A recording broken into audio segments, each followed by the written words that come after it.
Hello अस्सलाम वालेकुम, this is Abrar Hussain और MS एक्सेल के लेक्चर नंबर 4 में आप सभी लोगों का खुशामदीद। इस लेक्चर में कट, कॉपी एंड पेस्ट के ऑप्शंस को एक्सप्लोर करते हैं। किसी भी सेल को या रेंज ऑफ सेल्स को कट या कॉपी करने के लिए उन सेल्स को पहले सिलेक्ट करें कुछ इस तरह से। उसके बाद कीबोर्ड पर Ctrl+C का ऑप्शन दबाएं या फिर क्लिपबोर्ड के ऑप्शन में जो कि होम टैब के अंदर मौजूद होता है वहाँ से जाके आप कॉपी कर सकते हैं। इसको कॉपी एज अ पिक्चर भी कर सकते हैं। कॉपी एज अ पिक्चर करने से आपकी डेटा जो कि कॉपी हो जाएगी वो एडिटेबल नहीं रहेगी। फ़िलहाल हम इसको कॉपी कर देते हैं। कॉपी करने के बाद आप कुछ डॉटेड लाइंस जो कि मूव कर रही होंगी वो देख पाओगे। इन डॉटेड लाइंस का मकसद ये होता है कि ये इंफॉर्मेशन मेमोरी में कहीं पर स्टोर हो चुकी है।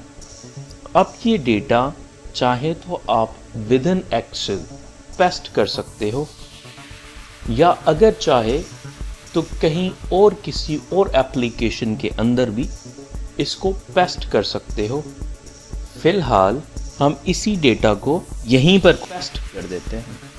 उसके लिए मैं ज़रा जूम आउट कर देता हूं ताकि आपको विंडो थोड़ी बड़ी नज़र आए। अब कीबोर्ड से Ctrl+V के ऑप्शन से इस डेटा को पेस्ट कर देता हूं। अब इस डेटा के साथ ही एक आपको आइकन नज़र आएगा कंट्रोल का। उसको जैसे ही आप क्लिक करोगे तो आपको पेस्ट के और बहुत सारे ऑप्शंस नज़र आएंगे।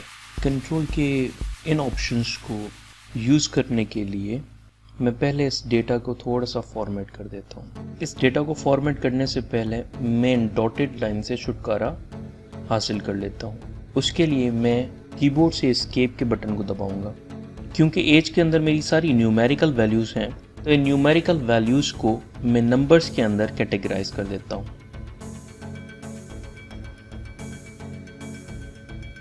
इसको कैटेगराइज करते वक्त जो डेसिमल पॉइंट के बाद मुझे 2 ज़ीरोज़ आ गए हैं उनको मैं यहाँ से रिमूव कर सकता हूँ। इसी तरह से सीरियल नंबर्स के अंदर मेरे सारे के सारे नंबर्स हैं तो इनको भी मैं नंबर्स की कैटेगरी में डाल देता हूँ।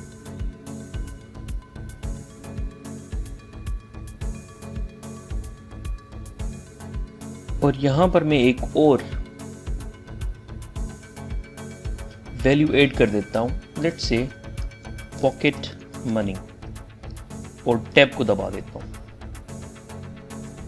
आप लोगों को नजर आएगा कि pocket money E and F 2 sales के अंदर आ रहा है। इसको हल करने के 2 तरीके हैं ताकि ये पॉकेट मनी एक ही सेल के अंदर मुझे नजर आए। पहला, यहां पर जाके डबल क्लिक कर दूं। दूसरा, रैप अप टेक्स्ट को क्लिक कर दूं। तो रैप टेक्स्ट को क्लिक करने के बाद सेल की विड्थ वही रहेगी, हालांकि रो इंक्रीज हो जाएगी। यहाँ पर मैं एक सिंपल फार्मूला लगा देता हूँ। हालांकि हम लोगों ने फार्मूलाज के बारे में अभी तक पढ़ा नहीं है, जो कि अगले लेक्चर्स के अंदर हम लोग पढ़ भी लेंगे। फार्मूला ये है कि मैं चाह रहा हूँ कि जिसकी जितनी एज है उसके साथ 15 मल्टीप्लाई हो जाए। ये अचीव करने के लिए मैं यहाँ पर इक्वल का साइन दूंगा। उसके बाद जिस सेल के अंदर वैल्यू लिखी हुई है उसको सिलेक्ट करूंगा। सिलेक्शन के बाद स्टैटिक का ऑप्शन दबाऊंगा कीबोर्ड से और मैं चाह रहा हूं कि एक फिक्स वैल्यू 15 मल्टीप्लाई हो जाए तो 15 लिख दूंगा और शिफ्ट इंटर दबा दूंगा, या आप इंटर भी दबा सकते हो, चाहे तो टैब भी दबा सकते हो।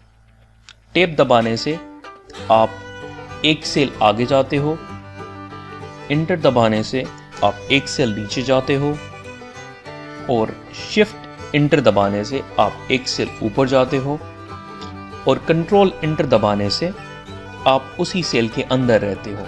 अब इन्हीं वैल्यूज़ को मैं ड्रैग कर देता हूँ ताकि रिलेटिवली सभी वैल्यूज़ के साथ 15 मल्टीप्लाई हो जाए। अब इन्हीं वैल्यूज़ को पिछली वैल्यूज़ की तरह फॉर्मेट करने के लिए सेल स्टाइल्स के अंदर इनपुट के ऑप्शन को सिलेक्ट कर देता हूँ। तो मेरी डेटा उसी तरह से फॉर्मेट हो गई जिस तरह से बाकी की डेटा फॉर्मेटेड है। प्रीवियसली पेस्टेड वैल्यू से मैं छुटकारा हासिल करने के लिए इनको सेलेक्ट करने के बाद राइट क्लिक करके डिलीट कर देता हूँ। अब दोबारा से ये वैल्यूज सिलेक्ट करता हूँ, पर उससे पहले एक और चीज़ चेक कर लेता हूँ कि ये वाली वैल्यूज वो मेरे जर्नल हैं या किसी और कैटेगरी में हैं। तो इनको न्यूमेरिकल कैटेगरी के अंदर लाने के लिए, क्योंकि ये पॉकेट मनी है, तो मैं इनको करेंसी या अकाउंटिंग के ऊपर लेकर आता हूँ। करेंसी एंड अकाउंटिंग के डिफरेंस के बारे में हम आगे चल के पढ़ते हैं। फिलहाल मैं करेंसी के ऊपर क्लिक कर देता हूँ, और क्योंकि हमारे पास पाकिस्तान में करेंसी डॉलर में नहीं चलती बल्कि PKR में चलती है, तो मैं यहाँ से जाके मोर अकाउंटिंग फॉर्मेट्स के ऊपर आ जाता हूँ। मोर अकाउंटिंग फॉर्मेट्स में आने के बाद मैं यहाँ से PKR लिख देता हूँ। PKR को सिलेक्ट करने के बाद मैं ओके के बटन को प्रेस कर दूंगा, तो मेरे पास ये सारी वैल्यूज PKR के अंदर आ गई हैं और इनका फॉर्मेट अकाउंटिंग हो गया है। अब हमारी डेटा रेडी है पेस्ट वाले ऑप्शंस को चेक करने के लिए। पेस्ट करने के लिए मैं इसी डेटा को सारी को सिलेक्ट करता हूँ, Ctrl+C के ऑप्शन से इनको कॉपी कर देता हूँ और यहीं पर Ctrl+V के ऑप्शन से पेस्ट कर देता हूँ। इनको पेस्ट करने के बाद आपको पता चलेगा कि ये सारी वैल्यूज जो फार्मूलाज थे वो भी कॉपी हो गए हैं और साथ ही साथ फॉर्मेटिंग भी इसकी बाय डिफ़ॉल्ट कॉपी हो चुकी है। अब कंट्रोल के ऑप्शन से आके इन पेस्ट के बाकी फंक्शनलिटीज को देखते हैं। उसमें पहली फंक्शनलिटी है फार्मूलाज की। अगर मैं इसको क्लिक कर दूं तो फॉर्मेटिंग वगैरह सारी हमारी डिलीट हो जाती है। हालांकि मेरे फार्मूलाज वाले सेल्स के अंदर फार्मूलाज अवेलेबल हैं। अब मैं अगर फार्मूलाज एंड नंबर फॉर्मेटिंग पे क्लिक करता हूं तो आप चेक करोगे ये सेक्शन मेरा अकाउंटिंग का है, फार्मूलाज भी हमारे हैं, फॉर्मेटिंग हमारी कोई नहीं रही। सीरियल नंबर्स हम लोगों ने नंबर की कैटेगरी में रखे थे तो वो अभी तक नंबर की कैटेगरी के अंदर ही हैं, और पॉकेट मनी हम लोगों ने अकाउंटिंग की कैटेगरी में रखी थी तो वो अभी तक अकाउंटिंग की कैटेगरी में ही है। पर जब हम सिर्फ फार्मूलाज के ऊपर क्लिक कर रहे थे तो उस वक्त हमारी कैटेगरीज जो हैं वो सारी जनरल के अंदर शिफ्ट हो जाती हैं। तो जो हम लोगों ने सेपरेशन करके रखी थी कि पॉकेट मनी हमेशा अकाउंटिंग में होनी चाहिए, एज एंड सीरियल नंबर्स के अंदर होने चाहिए, नेम एंड जेंडर हमारे जर्नल के सेक्शन के अंदर होने चाहिए, अब वो उस तरह से नहीं रहे बल्कि सारी की सारी वैल्यूज जर्नलाइज्ड हो गई हैं। अब हमारे पास एक और ऑप्शन है that is keep source formatting. इससे हमारी जो प्रीवियस फॉर्मेटिंग है वो रिटेन्ड रहती है, वो वहीं की वहीं रहती है जिस तरह से हम लोगों ने डेटा को कॉपी किया हुआ है। हमारे पास एक और ऑप्शन है दैट इज नो बॉर्डर।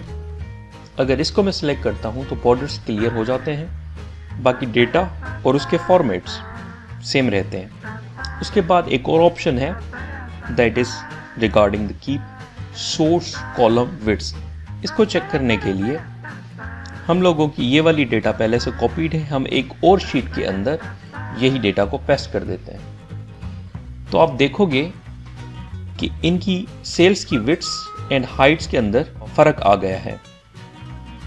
अब इस फर्क को हम मिटाना चाह रहे हैं तो कीप सोर्स कॉलम विड्थ्स के ऑप्शन को क्लिक करेंगे और वो उसी विड्थ के अंदर आपकी डेटा पेस्ट हो जाएगी जो विड्थ्स आप लोगों ने ओरिजिनल वैल्यू के अंदर अप्लाई की हुई है। उसके बाद हमारे पास एक और ऑप्शन है that is about transpose. Transpose के ऑप्शन को सिलेक्ट करने के बाद आप देखोगे कि वैल्यूज जो कि कॉलम्स में थी वो अब रोज के अंदर है, और जो रोज के अंदर वैल्यूज थी वो अब हमारी कॉलम्स के अंदर आ गई हैं। और अगर यही वैल्यूज मैं पिक्टोरियल व्यू के अंदर देखना चाहूँ तो एक पिक्चर मेरे पास आ जाती है। ये पिक्चर हमारी एडिटेबल नहीं होती। यहाँ पर कुछ और ऑप्शंस भी हमारे पास अवेलेबल हैं, इनको ग्राफ्स के सेक्शन के अंदर हम लोग डिटेल से पढ़ेंगे।